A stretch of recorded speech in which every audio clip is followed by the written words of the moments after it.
तो चलिए आज की इस गहन चर्चा की शुरुआत करते हैं एक बहुत ही बुनियादी लेकिन गहरे सवाल से कि ये स्थित प्रज्ञ मतलब जिसकी बुद्धि स्थिर है वो व्यक्ति असल में होता कौन है, उसकी पहचान क्या है, उसका व्यवहार कैसा होता है। ये सवाल बहुत अहम है और ये सिर्फ बाहरी व्यवहार का नहीं है जैसा आपने कहा है। ये तो चेतना की गहराइयों तक जाता है और इसे समझने के लिए सबसे अच्छा आधार मेरे ख्याल से श्रीमद् भगवद गीता है, उसका दूसरा अध्याय, जहां अर्जुन खुद श्री कृष्ण से यही पूछते हैं, श्लोक 44 से आगे। हाँ बिल्कुल, जहां अर्जुन की जिज्ञासा होती है कि इस स्थिर बुद्धि वाले इंसान के लक्षण क्या है उसके, तो श्री कृष्ण ने जो जवाब दिया है चलिए उसी को थोड़ा खोलकर समझते हैं।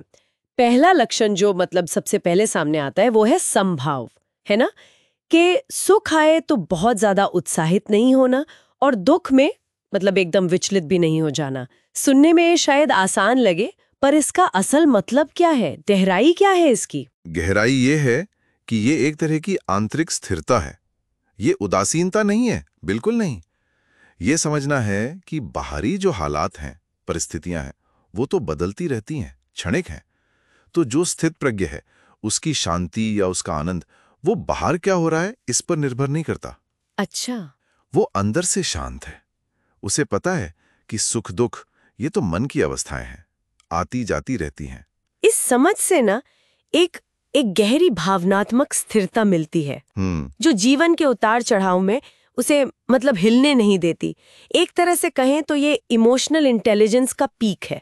हाँ, ये बात दिलचस्प है कि मतलब बाहर कुछ भी हो, रिएक्शन देने के बजाय वो अपना अंदरूनी संतुलन बनाए रखता है। और इसी से जुड़ा हुआ जो अगला लक्षण है वो है इंद्रियों पर पूरा नियंत्रण। श्री कृष्ण ने वो कछुए का उदाहरण दिया है ना, कि जैसे कछुआ खतरे को देखकर अपने अंग समेट लेता है। हाँ हाँ बिल्कुल। तो स्थित प्रज्ञ अपनी इंद्रियों को कैसे समेटता है बाहरी चीजों से? ये उदाहरण बिल्कुल सटीक बैठता है यहाँ। देखिए, हमारी इंद्रियों का स्वभाव है बाहर की ओर भागना। हाँ। आंखें रूप देखना चाहती हैं, कान सुनना चाहते हैं, त्वचा स्पर्श चाहती है।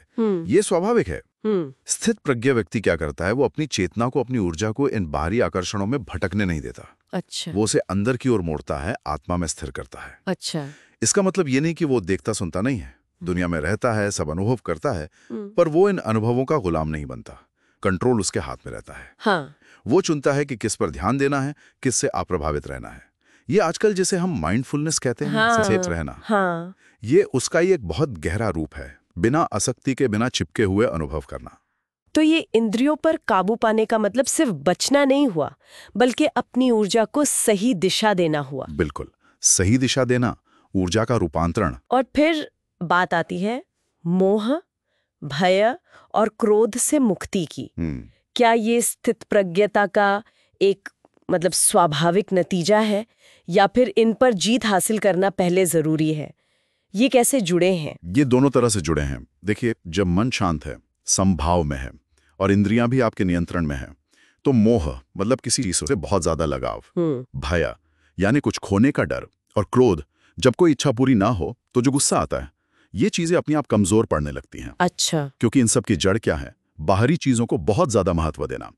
जब अंदरूनी स्थिरता आ जाती है तो बाहर की चीजों का जो जोर है वो कम हो जाता है। सही। लेकिन हाँ, इन पर जानबूझकर सचेत रूप से काम करना, विजय पाने की कोशिश करना, ये भी रास्ते का एक अहम हिस्सा है। ये कोई एक दिन की बात नहीं, ये लगातार अभ्यास है, सतत साधना है। तो अगर हम सार निकालें तो स्थित प्रज्ञ वो हुआ जो सुख दुख में एक जैसा रहता है, मतलब भावनात्मक रूप से संतुलित है। हाँ, जिसकी इंद्रियां उसके काबू में हैं, उसके विवेक के अधीन है। बिल्कुल। और जिसने ये जो भावनाएं हैं, लगाव, डर, गुस्सा, बिल्कुल, इनको जीत लिया है, इन पर नियंत्रण पा लिया है। आपने बिल्कुल सही सार निकाला, यही है। और ये समझना बहुत जरूरी है कि ये अवस्था दुनिया से भागना नहीं है, पलायन नहीं है।